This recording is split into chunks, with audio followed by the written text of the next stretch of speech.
মুমিন, তোমার সামনের জিন্দেগির জন্য কামাই করা যা দরকার আগে করো। সকালবেলা বাজারে গিয়ে যদি ইলিশ মাছ কিনো, দুপুরবেলা খানার মধ্যে ইলিশ মাছই পাইবা, কোরাল মাছ আর পাইবা না।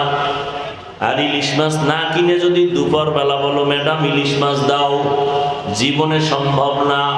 দুনিয়াতে তুমি নেক আমল করবা, ইবাদত করবা, আল্লাহর মহব্বত নিয়ে চলবা, পরকালে সব ফলাফল আসবে। আর দুনিয়াতে যদি নেক আমল করে না যাও, পরকাল জিন্দেগি তোমার বরবাদ হয়ে যাবে।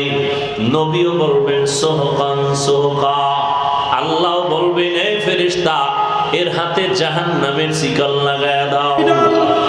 মাওলানা হাফিজুর রহমান সিদ্দিক কুয়াকাটা দামাত বারাকাতুল আলিয়া। আল্লাহ পাকের দরবারে শুকর যে আল্লাহ পাক এই ফিতনার যুগে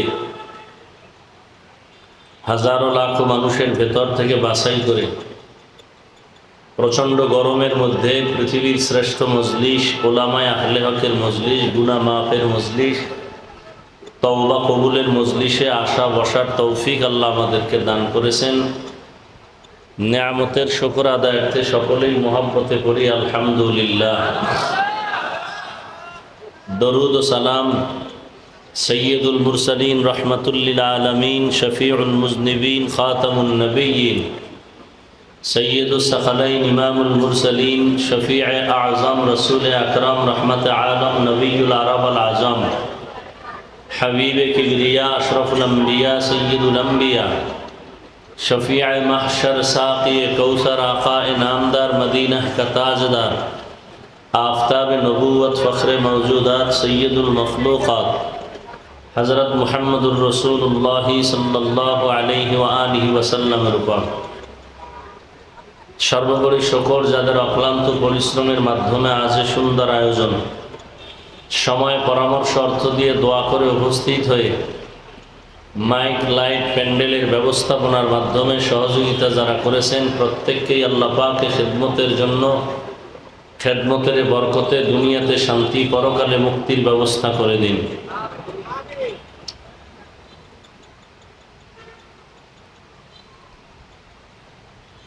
দীর্ঘ সময় হযরত উলামায়ে কেরাম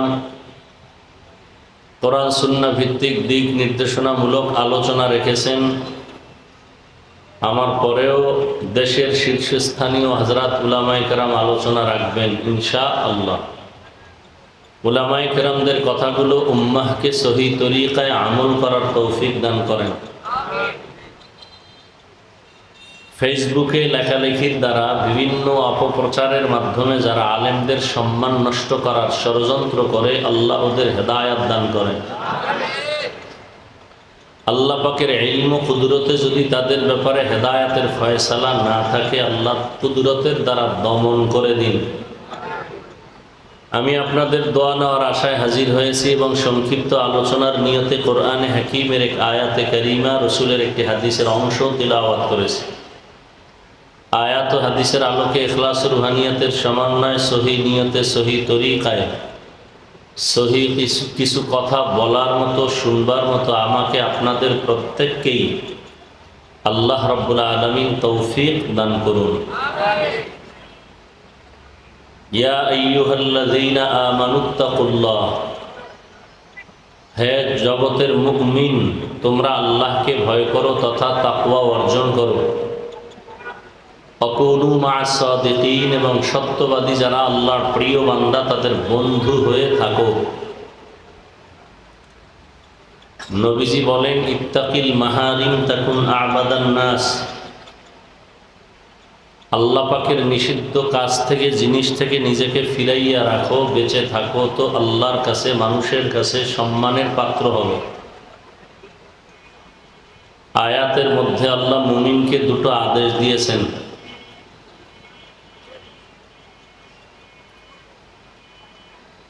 বেঈমানকে দেন নাই কেন? এর সংক্ষিপ্ত জবাব হলো, মুমিনকে আদেশ দেওয়ার একমাত্র কারণ জান্নাত শুধু মুমিন পাবে, কোনো বেঈমান কখনো জান্নাত পাবে না। জান্নাত কারা পাবে বলেন তো?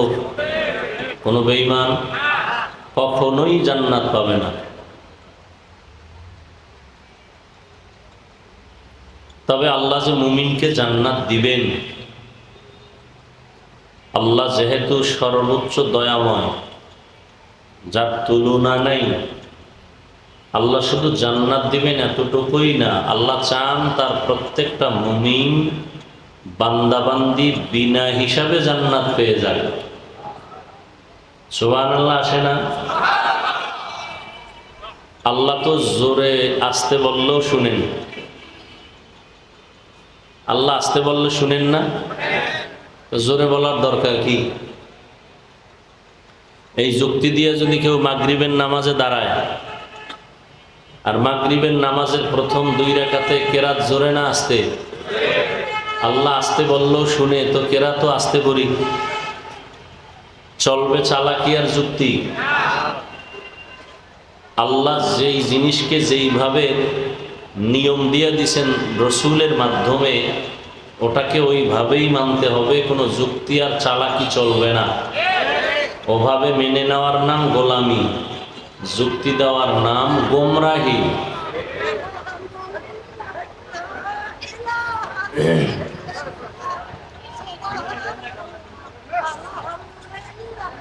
গরমে যদি ভালো মানুষের অবস্থা এরম হয় তো পাগলের কি হইব? হ্যাঁ, আল্লাহ সবাইকে হেদায়াত দান করুন, আল্লাহ মাহফিলকে কবুল করেন, আল্লাহ মাহফিলের বরকতে এলাকায় শান্তির ব্যবস্থা করে দিন। এই মাহফিলের বরকতে বিশেষ করে আপনাদের প্রিয় সন্তান, ওলামায়ে কেরামদের প্রিয় মানুষ মাওলানা ওবায়দুর রহমান হুজাইফি দামাত বারাকাতুহুম, তিনি এত কষ্ট করে আয়োজন করেছেন। বিভিন্ন প্রতিবন্ধকতা ছিল, গতকালকে শুনলাম। আল্লাহ চাইলে সব হয়, বান্দা চাইলে কিছুই হয় না। আল্লাহ চাইলে সব হয়, বান্দা চাইলে।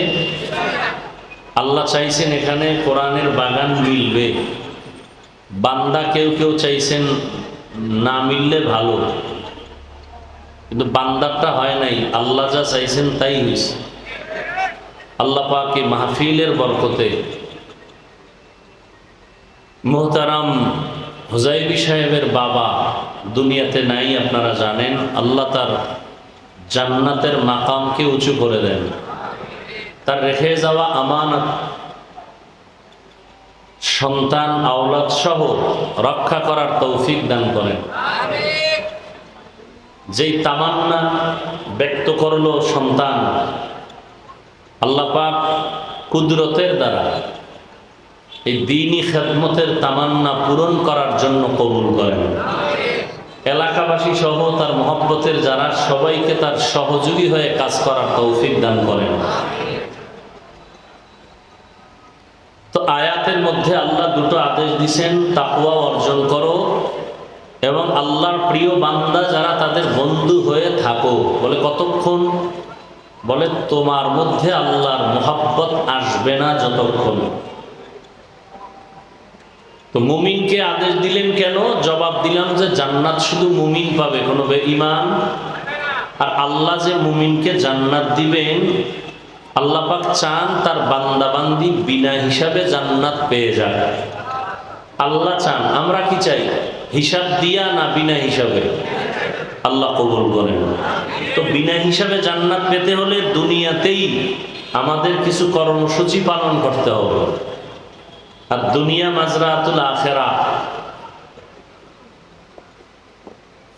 দুনিয়া হলো আখিরাতের ফসল কামাই করার জায়গা। আর দুনিয়া খুলিকত লাকুম আন্নাকুম খুলিকতুম লিল আখিরা, দুনিয়া আমাদের জন্য বানানো হয়েছে আর আল্লাহ আমাদেরকে তার গোলামির জন্য বানাইছে। তাহলে দুনিয়া আমার গোলাম, আমি কার গোলাম? আল্লাহর গোলাম। অতএব দুনিয়া আমার পেছনে ঘুরবে, আমাকে খুঁজবে, আমি আল্লাহকে খুঁজব। এখন আমরা উল্টা দিকে দৌড়াই, দুনিয়ার পেছনে আমরা দৌড়াই, দুনিয়াকে আমরা তালাশ করি, আখিরাতকে ভুলে গেছি। অথচ দুনিয়া কেমন বস্তু?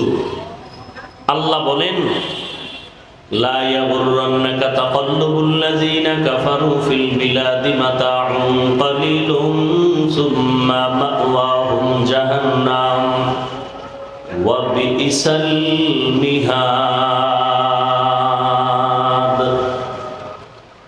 কাফের মুশরিক বেঈমানদের বানানো গুলশানের পেছনে পড়ে তুমি পাগল পাড়া হইও না। সামান্য সময়ের বাড়ি ধারা, এগুলো কিচ্ছু না, পরিণাম ফল জাহান্নাম। এর থেকে আরো সুন্দর জান্নাত আল্লাহ মুমিনদের জন্য বানায় রাখছেন, যেটা কোনোদিন কল্পনায়ও আসেনি।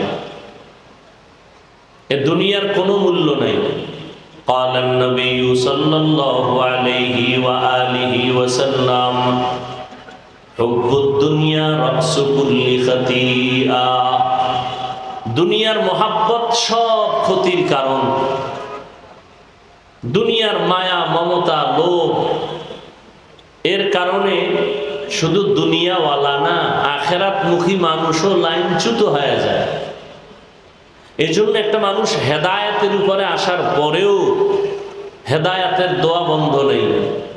রহমতের নবী, যার কোনো তুলনা নেই, তিনিও আল্লাহর কাছে বারবার দোয়াই করতেন, আল্লাহুম্মা ইহদিনাস সিরাতাল মুস্তাকিম। আল্লাহ হেদায়েতের পথে যেন থাকতে পারি, ইস্তেকামতের মাকাম দান করেন। আল ইস্তেকামাতু খায়রুম মিন আলফি কারামাহ। ইস্তেকামতের মাকাম আর মর্যাদা 1000 আল্লাহর প্রিয় বান্দাদের অলৌকিক ঘটনার থেকেও দামি। এখন যারা আল্লাহ ওয়ালাও মানে না, কারামত বিশ্বাস করে না, এদের আর বুঝানোর কোনো পথ নাই। তো দুনিয়ার কোনো মূল্য নাই। তো দুনিয়াতে আসছি কেন? আখিরাতের বাজার করার জন্য।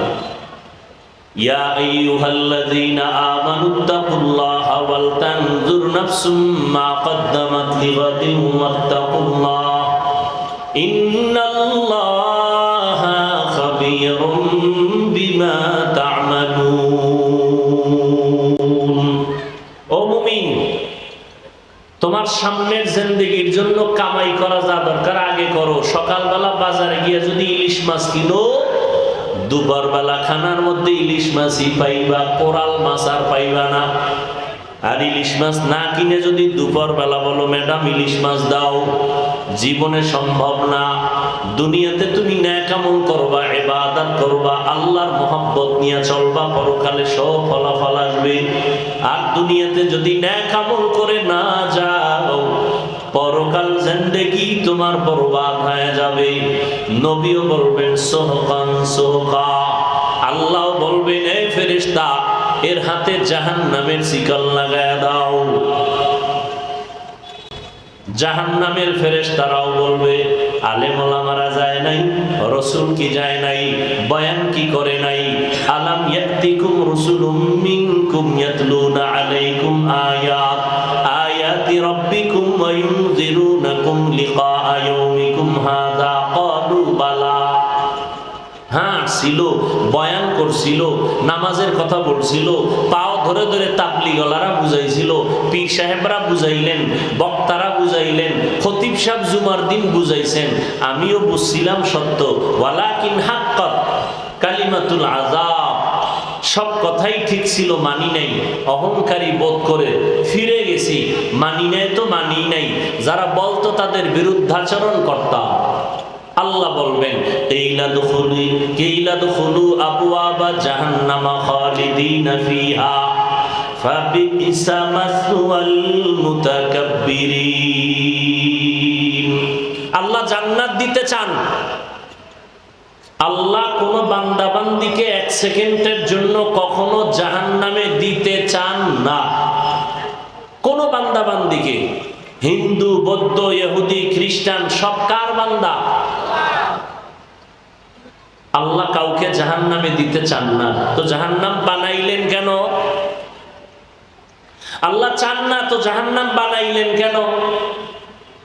জমিনের মায়ায় পড়িয়া কিছু কিছু মানুষ ইচ্ছা করে জাহান্নামে যেতে চায়। সমাজের ভিতরে কিছু মানুষ, এই যে রমজান মাস গেল, অনেক আশেকে রসুল ছিল, রমাজান পাইছে ঠিকই, রোজা রাখে নাই। ছিল না? ছিল না? এই মাঠেও দুই একজন খুঁজলে পাওয়া যাবে। কি সত্য কথাটা স্বীকার করেন, মানেন আর না মানেন। আবার একদল ছিল রোজা রাখে নাই কেন? কিছু কিছু কুলাঙ্গারের বাচ্চারা বলেছিল, আমার ঘরে কি ভাতের টান আছে, রোজা রাখবো কেন? আমরা কি ভাতের অভাবে রোজা রাখছি? রোজা তো শুধু আমরা রাখি না, হিন্দুরাও রোজা রাখে, খ্রিস্টানরাও রাখে, ইহুদিরাও রাখে, পৃথিবীর সবাই রাখে। ওদের সিস্টেম আলাদা, নাম আলাদা। সর্বোপরি নাম হলো না খাওয়ার সাধনা। হিন্দুরাও করে, বৌদ্ধরাও করে, ইহুদিরাও করে। আমরাও না খাওয়ার সাধনা করি, তবে মাকসাদ আমাদের না খাওয়ার সাধনা না। আমাদের মাকসাদ হলো না খাওয়ার সাধনার মাধ্যমে আল্লাহ তালাশ করা। আবার একদল রোজার মাসে রোজা রাখছিল ঠিক, তারাবি করে নাই। এরকম আশেকে রসুল নাই। আবার কেউ তারাবি পড়েছেন ঠিকই, কিন্তু পুরাটা পড়ে নেই। এরকম নাই? সত্য কথা স্বীকার করতে পেরেশানি হয়। তারাবি পড়ছে ঠিক, কি পড়ে নাই বলেন? পুরাটা পড়ে নাই কেন? কয় ওমরে ফারুক রাদিয়াল্লাহু তাআলা আনহুর সাথে তার ঘুমের ঘরে ঝগড়া লাগছিল। ওমরে ফারুক রসুলের সাহাবীর সাথে ঘুমের ঘরে একটু দ্বন্দ্ব হয়েছে, এই জন্য পড়ে নাই। না হয় পড়বে না কেন? কয় আমি মুহাম্মদ রে মানি, ওমরের মানি না। বুঝেননি? কি বুঝেন? বাবারে আমি মানি না, বাবাকে আমি যথেষ্ট মানি, কিন্তু বাবার সন্তানকে আমি মানি না। ওরে দেখলেই আমি জুতা দেই। তাহলে বাবায় কি খুশি হবেন? হ্যাঁ? قال النبي صلى الله عليه وآله وسلم عليكم بالسنة وسنة الخلفاء الراشدين المهديين। ১৫০০ বছর আগে নবীজি বলে গেছেন, আমি মুহাম্মদের আগে একদল উম্মত ছিল পৃথিবীর ইতিহাসে চালাক, শুধু চালাক না, অতি চালাক। ওই দলের নাম বনি ইসরাইল। মুসা নবী আর ঈসা নবীর উম্মত হওয়ার দাবিদার তারা।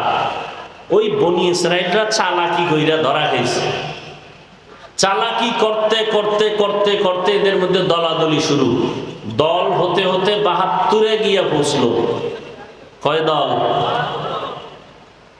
নবী বলেন, আমার উম্মত তো একেবারে কম চালাক না, এদের মধ্যে আরো এক দল বেড়ে যাবে। وَتَفْتَرِقُ أُمَّتِي عَلَى 73 মিল্লাহ كُلُّهُمْ فِي النَّارِ إِلَّا مِلَّةً ওয়াহিদা। সব দল জাহান্নামে যাবে, এক দল মাত্র জান্নাতে যাবে। ক্বালু মান হিয়া ইয়া রাসূলুল্লাহ, ও নবী ওই দলটার পরিচয় কি? ক্বালা, নবী বললেন, মা আনা আলাইহি ওয়া আসহাবি।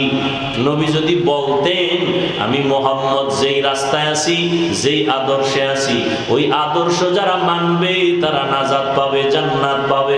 নবী এতটুকু কথা বলেন নাই, পয়গম্বর বলেন, আমি যেই আদর্শের উপরে আছি, আমার হাতে গড়া সাহাবায়ে কেরাম যে আদর্শের উপরে আছে, এই দোনোটা আদর্শকে ফলো করে যারা জীবন চালাবে তারা জান্নাতি।